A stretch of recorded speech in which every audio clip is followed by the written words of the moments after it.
Good Morning Night Vale is brought to you by The Disappearances of Lydia Fontaine, a new independently produced and crowdfunded 10-episode original audio drama. Set in a deceptively familiar world of electronic surveillance and machine-mediated communication, The Disappearances of Lydia Fontaine follows Lydia Ryan and her friends, lovelorn Ethan and wannabe internet sensation Dee, as they struggle to unravel the mystery of her mother's disappearance. Escape the sinister Fontaine family, and survive the feud over her grandfather's supernatural legacy. It weaves bitter family drama and high-stakes intrigue with fantasy and cyberpunk elements to create a surreal mystery about secrets and grudges, old books, big data, and the promise of infinite knowledge. And do not forget the talking birds. It's a full-cast production with original music and a bespoke soundscape presented through a series of found-footage-style surveillance recordings. And it's important to note, this show was made entirely without generative AI. Even the computers are voiced by human actors. Episodes are free, and you can start listening right now with the Season 1 finale due to come out on August 16th. For more information, go to lydiadisappears.com. and find The Disappearances of Lydia Fontaine wherever you get your podcasts and start listening from the beginning. Insurance isn't one size fits all, and shopping for it shouldn't feel like squeezing into something that just doesn't fit. That's why drivers have enjoyed Progressive's Name Your Price tool for years. With the Name Your Price tool, you tell them what you want to pay, and they show you options that fit your budget. Enough hunting for discounts, trying to calculate rates, and tinkering with coverages. Maybe you're picking out your very first policy, or maybe you're just looking for something that works better for you and your family. Either way, they make it simple to see your options. No guesswork, no surprises. Ready to see how easy and fun shopping for car insurance can be? Visit Progressive.com and give the Name Your Price tool a try. Take the stress out of shopping and find coverage that fits your life, on your terms. Progressive Casualty Insurance Company and Affiliates.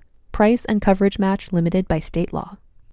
A friendly desert community where the sun is still hot, the moon still beautiful, and mysterious lights still pass overhead while we all pretend to sleep. Good morning, Night Vale.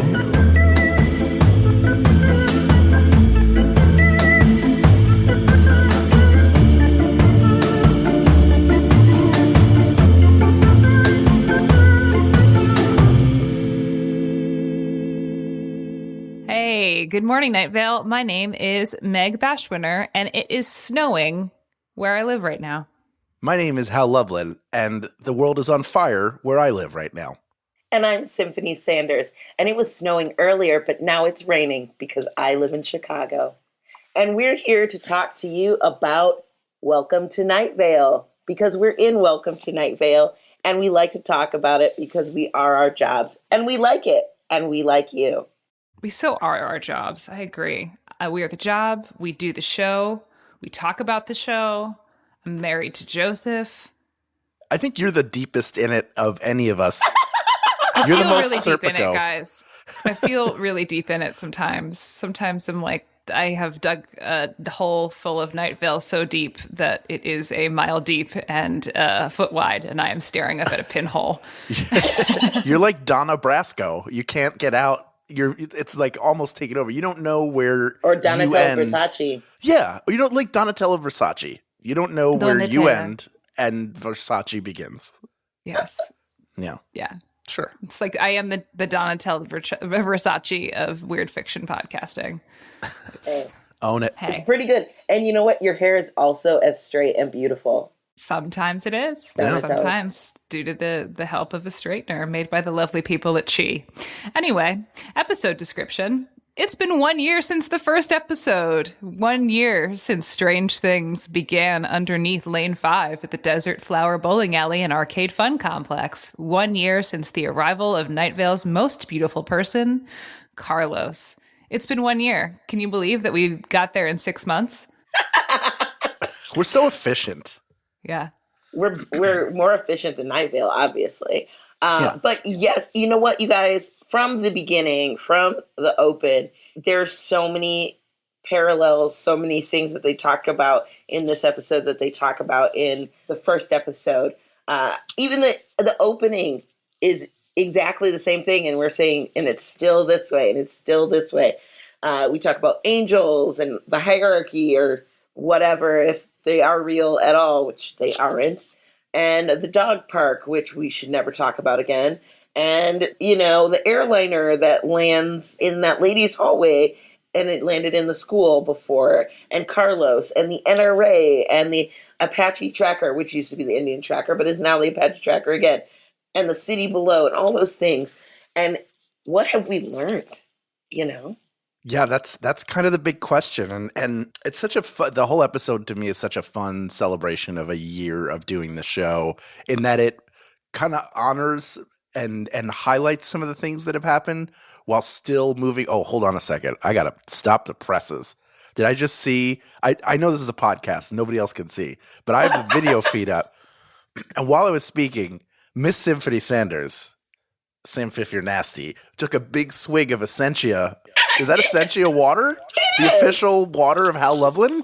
It is. Oh, that made me so happy. I love Essentia. No, we talked about this, we've talked about how the hydration is paramount to nothing else.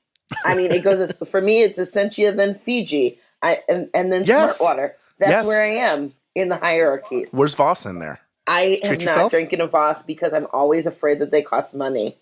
Because the only time I see them is when we're in a hotel, and I'm like, nah, I'm not paying $4 for that fucking water. Wait, do you barter for all your other water, though? No, if I buy it at a gas station, but I actually try not to buy a lot of bottled water anymore at all, because I think about the environment, and I bring my handy-dandy water bottle that I got with Miss Meg Bashwiner.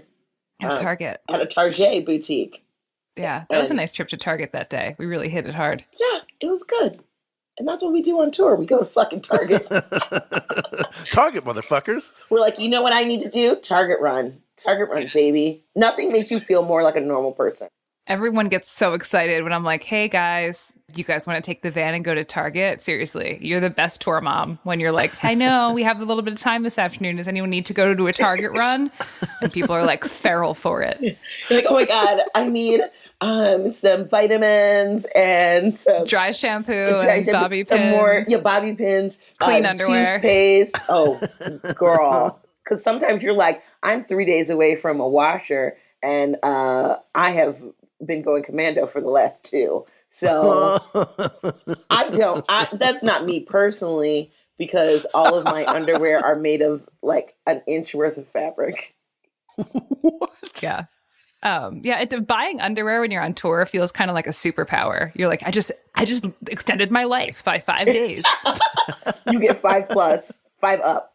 I'm very interested in your inch thick underwear. What do you just put a cast over your crotch for several days? No, it's not an inch thick. It's the size of a stamp. My underwear. Oh, I see. It's You're like, not. Yeah. You're rocking very little fabric. Yes. I it's see. A stamp with dental floss is the Symphony Sanders special. I wear double the amount of underwear. I almost look like if I could be like the prospector in the Old West who comes out of the outhouse in like full pajamas and is like, they're coming from the hills. That's like the level of coverage I desire. I want it all covered up. I want to be a mystery to everyone but my wife. Yeah. You're like a never nude almost, right? Like, in a way, yeah. I don't want to be, except when I'm home, the first thing that happens generally, and I'm wearing pants right now because I'm a gentleman, but the pants will come off immediately. Like it's time. It's time. Prove it, Lublin. Never. I'm a gentleman. I'm putting extra pants on just for that. Just a pair of snow pants in the middle of LA. Yeah. Clothes. It's fun. It's fun being a human. It's fun having body shame. Right? It's fun shopping at Target. It is. Target. A balm for your body shame. You know what is not great though? That I put some parallels on people that have not been thought of as great in the last year. Teddy and Telly, who are both mentioned in this episode. Yes. So Teddy, I mean, Cecil didn't exactly say anything bad about him, but like Carlos did say that he was deranged, like that Teddy Williams is deranged, which is probably true. You know what I mean? And because Cecil takes whatever Carlos says as the truth, right? Well, he's a scientist, Symphony. Obvi. But I meant also, like, because he's, like, hardcore in love with him, I think really sets that tone. And then Telly cut Carlos's hair, and he became the unwanted, person. Public enemy number one. For sure.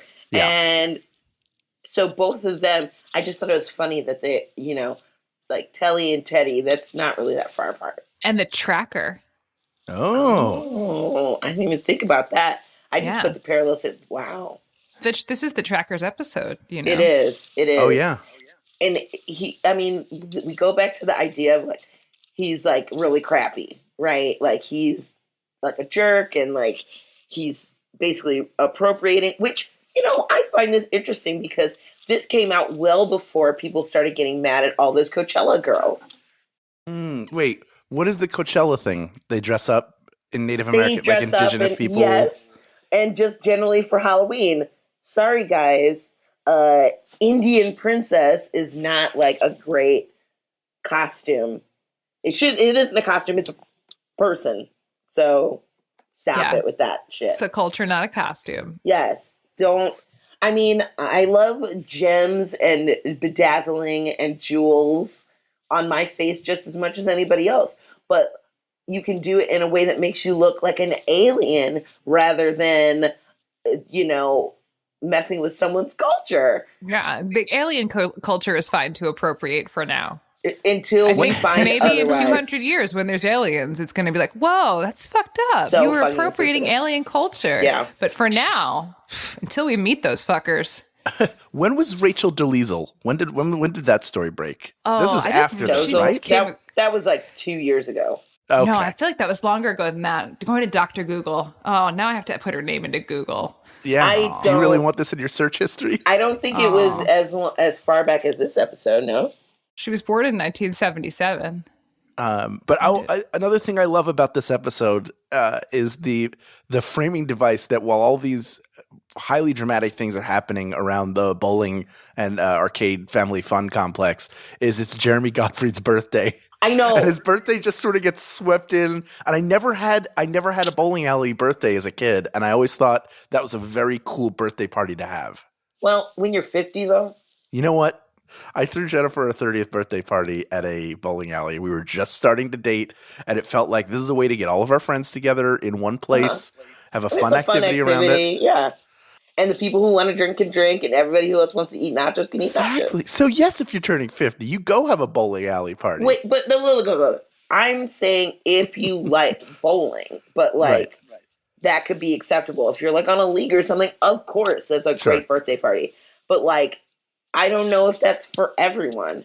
That's all I'm saying. It's not for everyone. No. But it's for Jeremy. Yeah. But you know what? I couldn't help but feel like, I was like, shut up, Jeremy. Like, stop being such a poop in the pants. There's other things that are happening here. It's not about you. Something bigger is happening. I don't care if it's your birthday. It's 50. You've had 50 of them already. What? Like, you're not special. Yeah, because he got salty about it at the end. He's like, well, this is just the worst birthday. And I was like, shut the fuck up. He's like a Debbie Downer. Yeah. How about the day you were born? That day was hard for your mom. Whoa! Bombs. You burnt, Jeremy. Ugh, crispy burnt. Yeah. No, I agree, Symphony, that this is the episode that kind of just like, it's the like best of the year. Let's bring everything back. Let's show off our city councils and our angels and our mans in tan jackets and like our mayor and all that stuff. It's like, let's just lay all our cards out on the table and then do something cray. This episode, when I was like listening to this back, and I was like, of course I know what happens. Yeah. And I knew what was happening at the time, but like I tried to think about it with ears that had never heard this before, and people must have lost their damn minds totally wrote that down. I was like, fuck, I forgot about this. Did everyone just shit themselves when Carlos died? Because I feel like if I had been, I was like, okay, 25 episodes in, you're like committed to this show. This is like a year in, before the big blow up though, right, Meg? Yeah, this was just about when it's about to pop off. Okay. So people are like watching this and they're like, oh my God, You know, especially this is like the love of Cecil's life. He's like, also kudos Cecil Baldwin for your excellent acting. You really brought it. There was some shmomotion there. He was acting with an A. You think he has emotions. He's that good of an actor as he can make you believe that he has emotions. Yeah, that's and a then he's not just masterclass. a lizard man. It is fantastic. Like it's really heavy to listen to at points. The sort of up and down of the whole episode is really great, and I love the payoff. I don't know if I'm talking about it too early, of the city underneath, which we've been talking about the whole time, that it's this huge build. There's a city under there. It's a huge, huge threat. What's down there? Then we find out that it's a bunch of like Lilliputians. Yeah. So there's your first turn of like the whole time, which is sort of like there was a G.I. Joe episode from our collective childhoods. Probably more mine. I'm a little older than you guys, but where G.I. Joe gets a message from somebody called the Viper. And they keep getting this message saying, "The Viper, I'm the Viper. I'm coming. The Viper is coming." And then at the end, he shows up and they're all like out and ready to fight.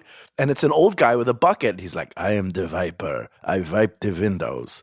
So the whole joke being there is no enemy. He's harmless. So there's your first turn in this. But then they almost kill Carlos and do kill or mortally wound the Apache Tracker. So it's just brilliant, like turn on turn, and then working in Jeremy Godfrey's birthday is still there because those people have been swept into it.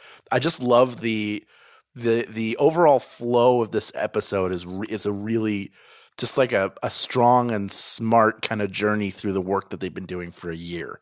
Yeah.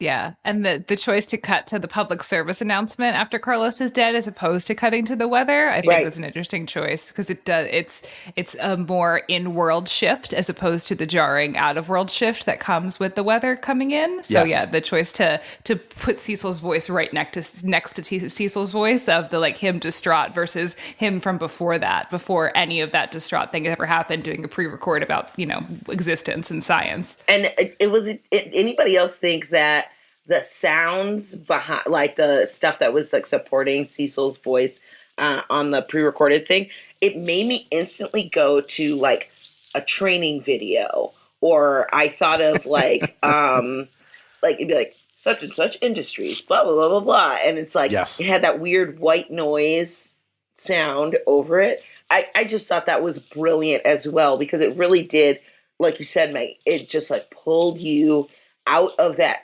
feeling of like, oh my God, this horrible thing is happening right now, into something that's like more lighthearted. And it took me a second to like switch gears so that I could not feel this horrible like feeling, this horrible dread, and then it go to this more lighthearted whimsy.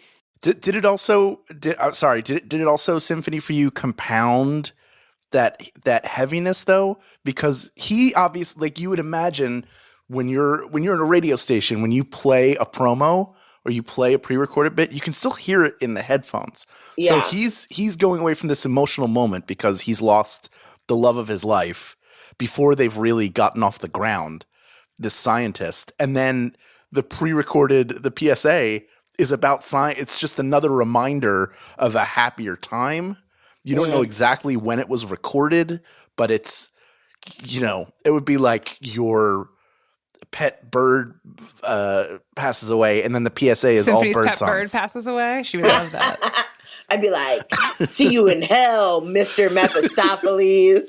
That's right. Well, you killed the bird, clearly.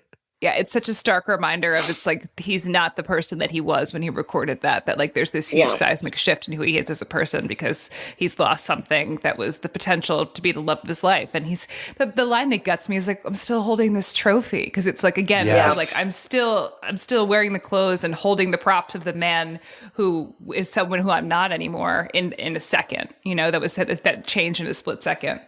And the way that's set up, that idea earlier is like that's going to be sort of their date. Yeah. Is like, I've got this trophy for him. I'm going to give him this trophy. I'm so excited and nervous about giving him the trophy. And then he is gone, and you can almost see the trophy sort of like fall in his hand, like they loosen the grip and it sort of swing. Like you get a very clear picture. It's a really smart device, and it obviously, excuse me, overall the story that's told between them pulls you in to them as a couple. But I think this sells more than anything how important Carlos is to Cecil, because everything else could just be the puppy love. He's got hair, he's got beautiful hair and great teeth. It feels a lot more physically based than anything else. And that feels like a crush, but this feels like love and a deeper emotional, a much deeper emotional connection that's now being potentially ripped away. Yeah. Jumping back, though, to when he's describing this presentation for Carlos, I just wrote thirsty Cecil. Oh, yeah, because he was like, I've got the statue, I'm holding the statue. I'm holding it, it's fine. He calls him my poor Carlos at the beginning, and then he says, our most beloved and singular citizen. Yeah. Yes. And I'm holding it. It's okay. He's not going to be here. He's delayed. I'm holding the trophy. Like, I'm literally holding this torch for you. But you know how that feels when you're really into someone and you're like, okay, and they're gonna come and you built this thing up in your head, like I've showered, I've waxed all of my bits. Yeah, exactly. Yeah. And you're like, I'm in the good underwear. Yeah, and I'm gonna my good inch of underwear, and I'm gonna go over there and I'm gonna say this thing, and they're gonna say this thing, and then I'm gonna give them this thing, and they're gonna just like fall in love with me, and it's gonna be perfect, and that's how it's gonna go. And when that doesn't happen, and then it switches to this horrible event instead, that breaks him. I feel like it really does break him. But thankfully, psych, everything's fine, because the Apache Tracker who can sacrifice himself. So do we forgive the way he was, like what he did?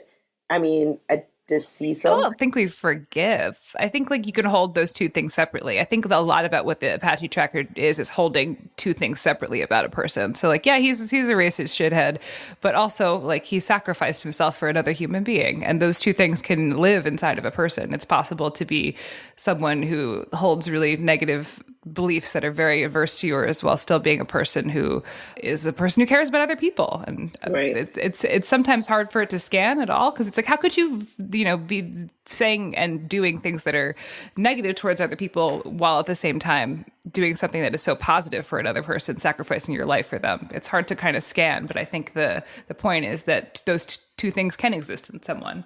Yeah, I think we're very quick, especially now in this age. You read a story about someone, and it's generally about something bad that they've done. And sometimes it's an unforgivable, horrific crime. But other times it's something that's really, oh, what a dick. That person is obviously a terrible person. The only thing you will ever know about them is that one bad thing they did. And that's how they're judged forever. That is never all anybody is.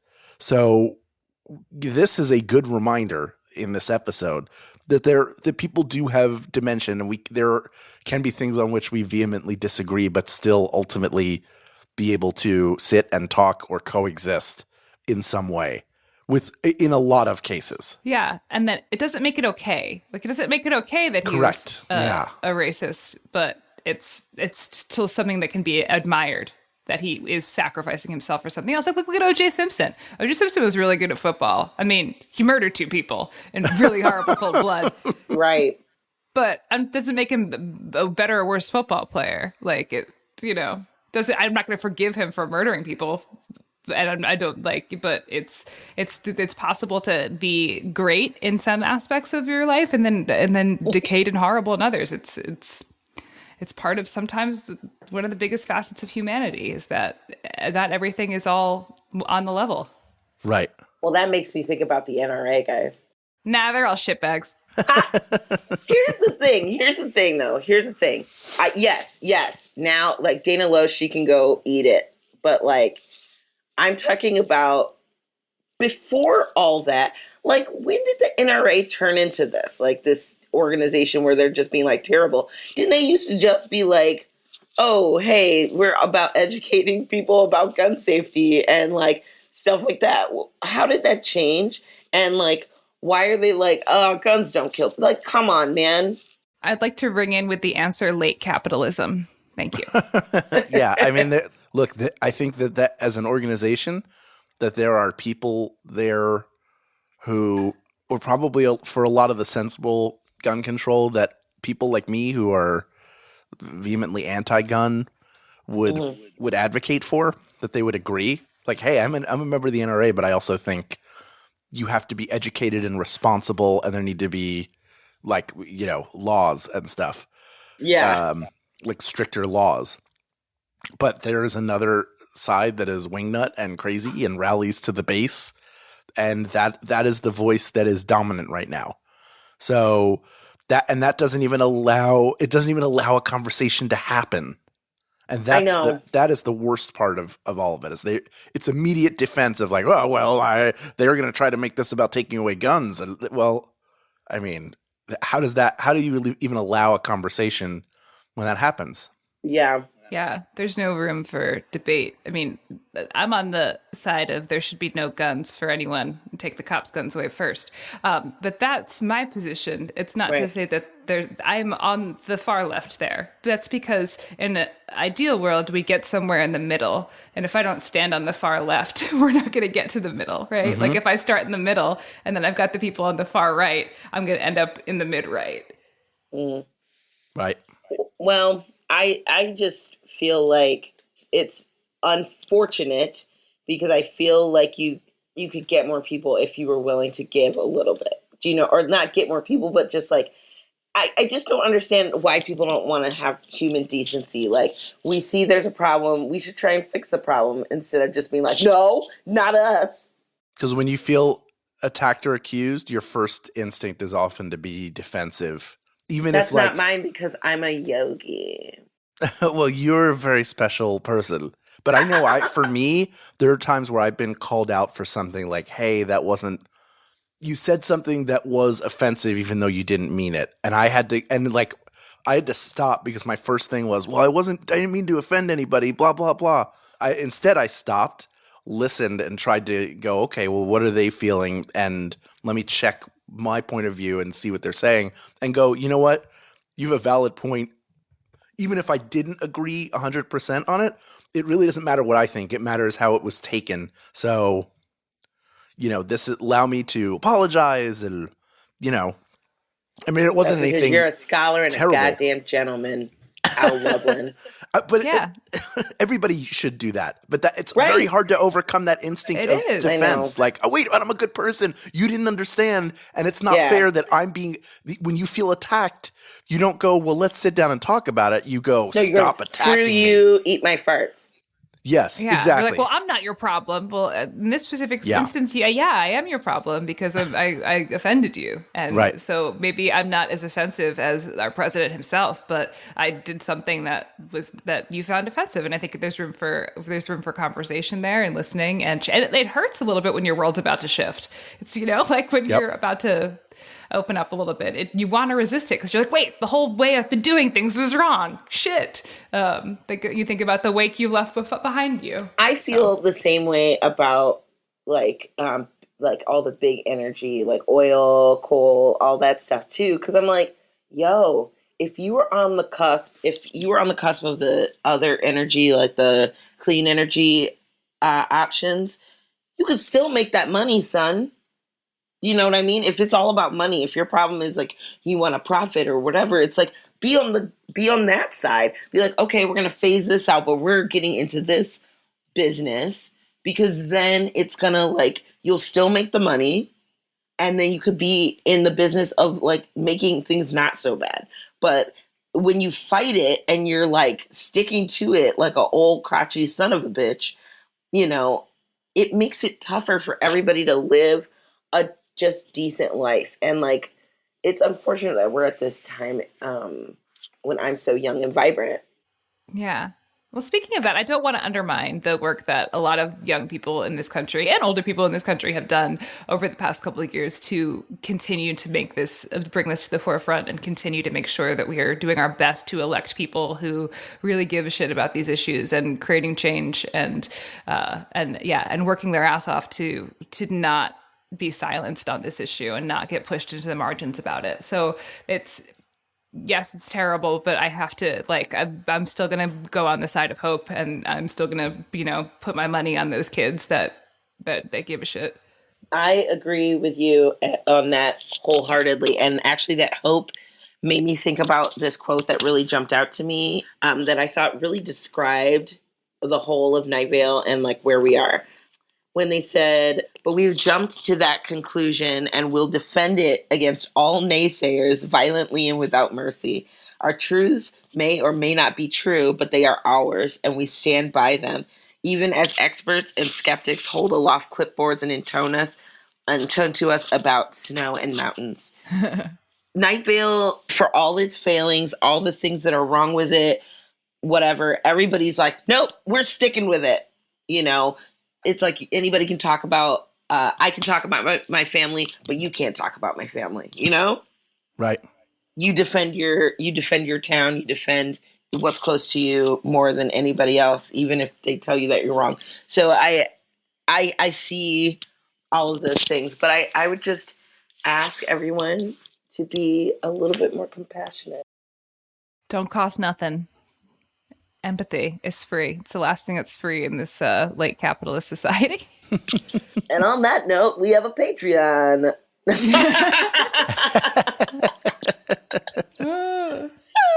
Was that / Good Morning Night Vale. Yeah. One of the things that we have talked about a little bit about this whole first year, but I still I was just thinking about it. I was like, why does the Apache Tracker start speaking Russian? Right. Why does this happen? Is it just to make it weird and just make it other and Soviet and just to get that tone and just bring in another language? But every time it happens, I'm like, why is this here? I actually don't question that, because I just like hearing Cecil talk Russian. He does a good job, I think. I mean, I'm not a native Russian speaker, but it really, sounds like he's doing it. Sounds good. The Apache Tracker says, at last my time has come, and it's fine, it's fine. I knew this would happen. You can have my car. That's the Russian translation. Hey, Russian fans, what do you think about Cecil's pronunciation? I think it's great. Says the non-Russian. It sounds great. It sounded great to me. I'm of Russian descent. Not that I speak it, but still sounded good. Up next, we hear from fans and friends of the podcast about their theories, comments, and questions. But first, a conversation about this episode's weather. This episode's weather was Sunday Morning Stasis by Joseph Fink. You guys, we get another Josie song. Yeah. Why not? He kicked it all off. Yes, exactly. That was another thing that I noticed was the same as in the first episode. And you know what? I like that this song was a little bit more complex. I mean, These and More Than These was a wonderful song, and I love the simplicity of it. But it was fun to hear him also sing his own harmonies and everything. I was like, oh, Joseph. I was imagining him. You know how those YouTube videos of people where they're singing, it's the same person, but they're singing all the parts of a song. Yeah, it's doubled. Yeah. I imagined it was I was imagining a video in my head. Oh, Joseph should make a video for Sunday Morning Stasis. That'd be adorable. Yeah. Yeah, I knew it was him immediately, which I did not, obviously, if you go back and listen to the first episode of this podcast, that I didn't know at first when I listened to it that it was him. But I love that the first performance in that first episode was so stripped down. It was just him and a guitar, and a mic in the room. It just sounded like somebody else was sort of recording him singing, but this felt like a full studio track that was produced. So it's just sort of, again, something that subtly or not so subtly illustrates the growth that the show has had over a year. Yeah. Yeah. That's the audio editing that Joseph learned in the course of 12 months. He showed it all off. I just sounded so Jersey when I said that audio. The audio editing that he did was so good. Yeah, no, I love this song. I love the guitar part on this. The little, I don't know how to describe it because I don't know musical words, but the drumming. The strumming, this strumming has always been beautiful. I found really cool. And I always love this one because we used to like to lay in bed on Sundays and then sometimes we'd go to brunch. Yeah. I like that he talked about, because I know Joseph and how much he likes to make the coffee when he talks about like making a perfect cup of coffee. I was like, oh, he has made me that cup of coffee and I enjoyed it. If you ever get the chance, folks, let Joseph make you a cup of coffee. It's going to be good. He has a little coffee station in our house. He does. Oh. It looks out your window. I really want a coffee station in my bedroom, though. I feel like that's that's the next step. But is it nicer to have someone bring you a cup of coffee while you're just like laying in bed? And then you don't have to hear the sounds of the coffee being made. Do you know what I mean? Like I can still hear it from my bedroom to the kitchen. Because that coffee grinder is loud, friends. And the tea kettle. Well, it'd be louder in your bedroom, girl. That's true. That's true. Yeah, he's a great partner and a great little musician. And I love sharing a life with him. Yeah. And he's on book tour right now. And I miss him a lot. Oh. And it's snowing. And I have to shovel the driveway by myself tomorrow. Just call your neighbor. He's pretty good, our neighbor. He comes over and plows. But can't count on that, you know? You can't ever count on someone else to plow your driveway. Yes. But you can count on Joseph to make a banging song. That's right. Sure can. Make some bangers. Banging cup of coffee. Yes. We love you, Joseph. We love you, Joseph. We love you. Episode 25, 1 year later. Also, yeah, we did a live version of this show at Webster Hall. Oh, this was the first year? Yep, this was the one we did at in the small room at Webster Hall with like 100 people. Nice. And I believe Robin Eigner was the guest weather. We had a opening stand-up comedian that wasn't me, and I emceed the show. I remember what I wore. I shudder when I think about what I wore. It was like kind of cute, but like very, very still figuring out a personal style. What were you wearing? I think I was wearing like a lingerie type top with a belt and red leggings and like a high-low skirt and black cowboy boots. It was like it was a lot. Yeah, it was a Nice. lot. Sounds like a lot. Yeah, but we did it, and that was the first time I ever emceed a show for Night Vale. There you go. Hey, there has to be a first for everything, right? First for everything. Speaking of first for everything, how about for the first time in this episode, we go to the fan zone. Fan zone. To FanZone Stromboli today. Stay right there.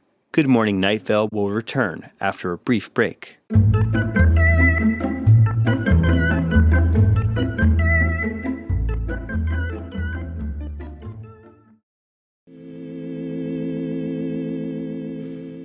Let's get in there and dig in. Carly writes, Dear Meg, Hal, and Symphony, I have a very important follow-up question concerning episode 22. What on earth is a tasty cake? Is it an East Coast thing? For context, I have lived in Idaho my whole life. Thank you for the context. Cheers from Boise. Carly, P.S. It's pronounced Boise, not Boise. Got the note? Applied it. Thank you, Carly. Let me tell you, Carly. They just have those weird marshmallow potato things. The spuds, those are good. I don't like marshmallow stuff. They're not as good as tasty cakes, though. I think it's best summarized by the classic jingle, nobody bakes a cake as tasty as a tasty cake. It is a small cake and pie bakery and distribution company based in or outside of Philadelphia, Pennsylvania.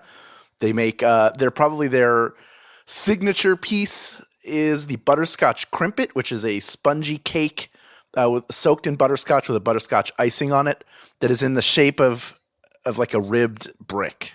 That's your favorite, right, Meg? Yes. Mine and Lydia's. Lydia Bashwiner, also a big favorite fan of the butterscotch. I think, is it me, or is there also in the butterscotch, is there a filling of sorts? Am I misremembering? There is. Okay. So it's like a little bit like a Twinkie, but frosted and butterscotch. And better and less way better. And less processed, but still processed. Yeah, it's a fresh process. Yes, like they have fruit pies similar to Hostess, but Hostess fruit pies are all iced or frosted, and they leave like an aftertaste in your mouth. The tasty cake, the cake feels a little bit more fresh baked. There is no coating on it, and the interior it tastes a little fresher too. So it is a fresher, tastier cake. Although I do enjoy Hostess, I also like Tasty Cakes peanut butter candy cakes. That's Kakes. Chocolate coated cake with a peanut butter center in discs. And that is what a tasty cake is. Look for it and ask for it by its name. And now you know. And now you know, Boise. Now you know. If you don't know, now you know. Dominica writes, Hi, Meg, Symphony, and Hal. I just listened to your recap of Eternal Scouts, and I have a theory about Cecil. I have noticed that while he occasionally questions station management and certainly fears them, he rarely, if ever, tries to contradict the city council.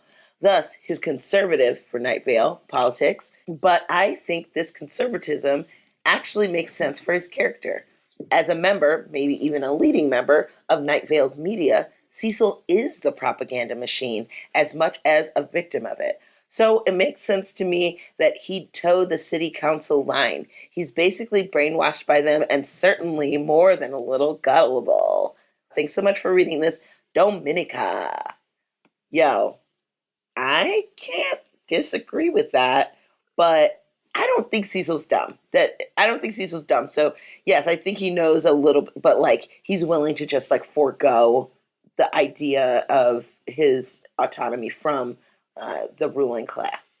What do you guys think? I think that lines up. Yeah. I think that, it lines up that as the leader of the media, it makes sense that he's lockstep with the government agenda. Yep. Agreed. This next fan zone comes to us from, I'm going to butcher your beautiful name, Vichay?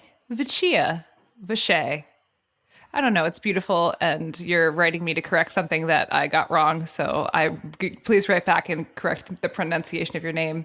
So my name is Vichay. I'm 16 years old, and I've been an ardent fan of your podcast, i.e. Welcome to Night Vale, since last year.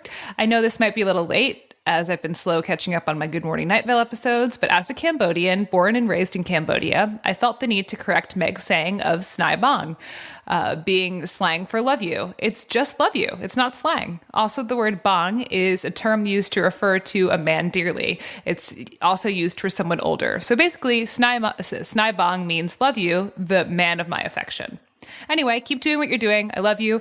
Should you receive this email, know that it comes with the most adoration. Sincerely, Vichay. So yeah, it just means love you. And then bang, I was able to find out from another fan in the fan zone, is kind of like saying honey, but for a man. Okay. So it's like, love you, honey. Love you, baby. Love you, honey. Yeah. Yeah. Oh, I like it. I'm going to Beautiful. start saying that just to men that I find affection for in my life.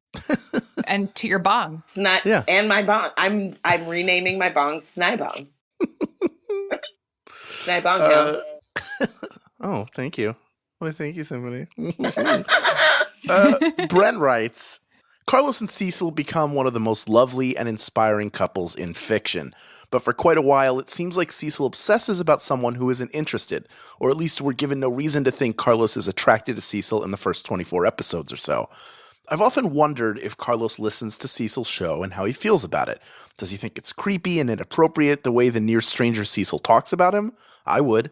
Or is the show and Cecil's clear adoration part of what brings them together?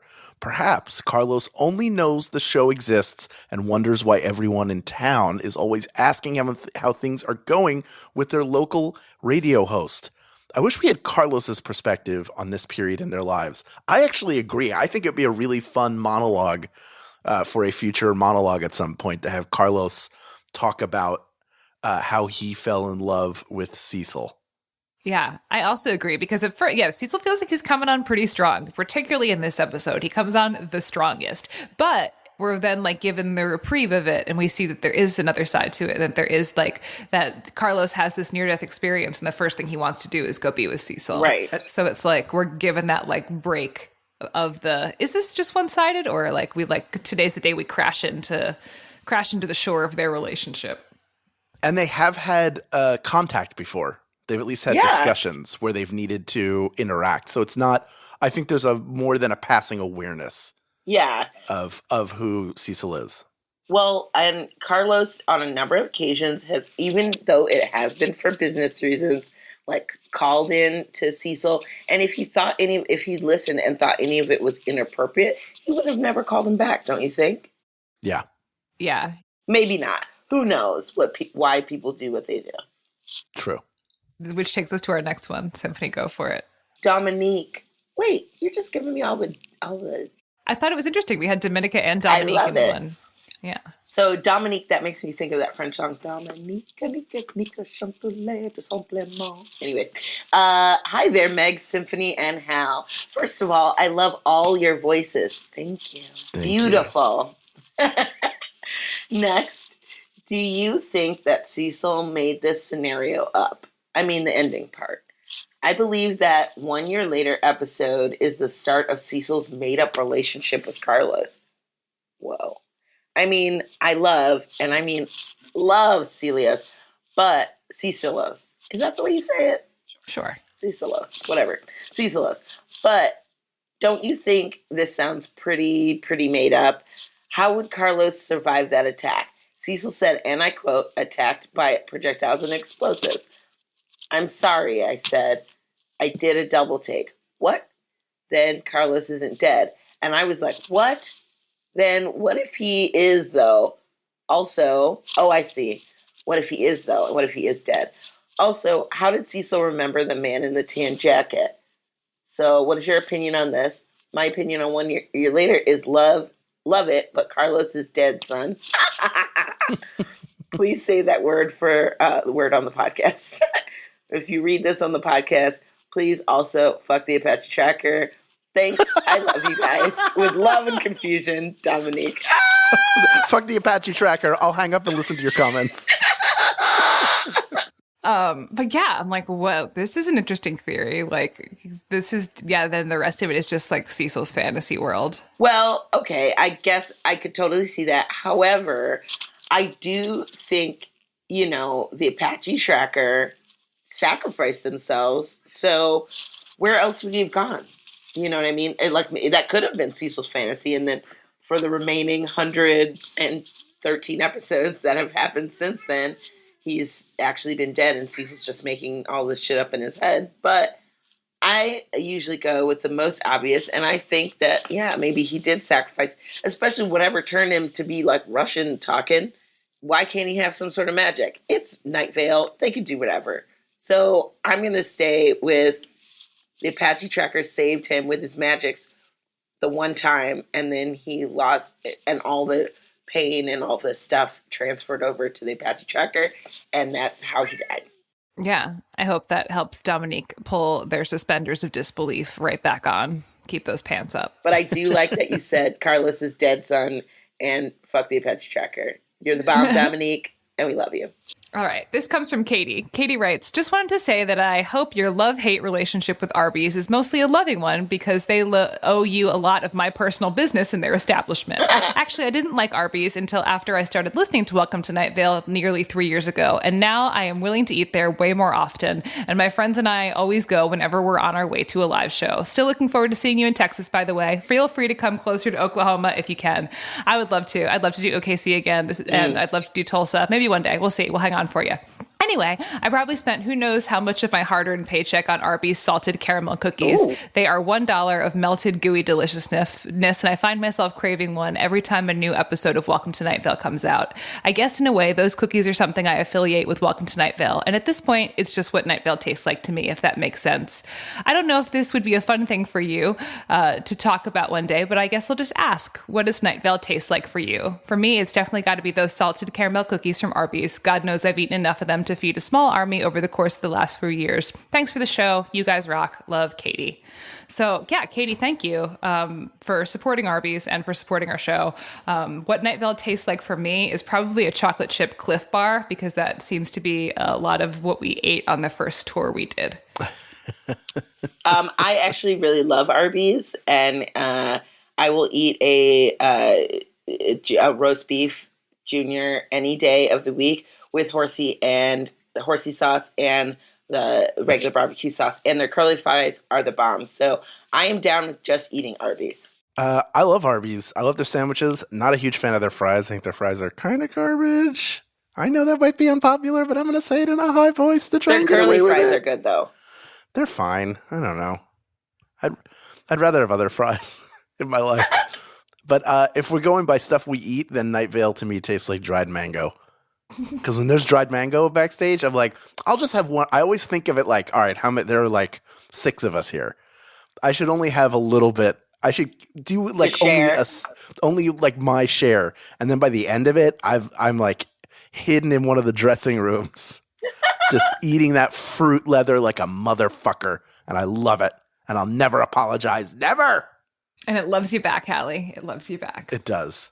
And we love you, the audience, who listens to us. And here, if you are a fan of Night Vale, and you have other friends who are fans of Night Vale, and they might not know about this show, they haven't even discussed it yet, you don't even know, ask them, reach out to them, share it with other people, help us grow, be a part of the Good Morning Night Vale army, which is a friendly army that uses handshakes and weapons.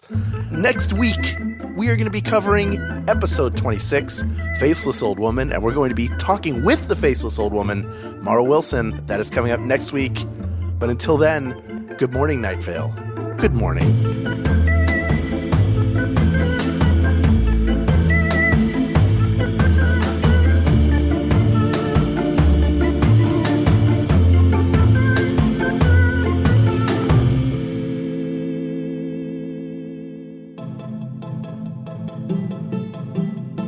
Good Morning Night Vale is a Night Vale Presents production. It is hosted by Symphony Sanders, Hal Lublin, and Meg Bashwiner. It is edited by Grant Stewart. It is mixed by Vincent Cacchione. It is produced by Meg Bashwiner. Theme music by Disparition. Special thanks to our fans who submitted their thoughts this week. Leave us a voicemail at 929-277-2050 or email us at info@goodmorningnightVale.com to share your theories and ask questions, or to tell us if it's too early to start listening to our Bon Jovi Shits at Christmas album. This show is powered by our patrons like Cindy Zito Zahid, Caitlin Llewellyn, Hedda Paulson, Sarah Sherman, Took Gallagher, and Derek J.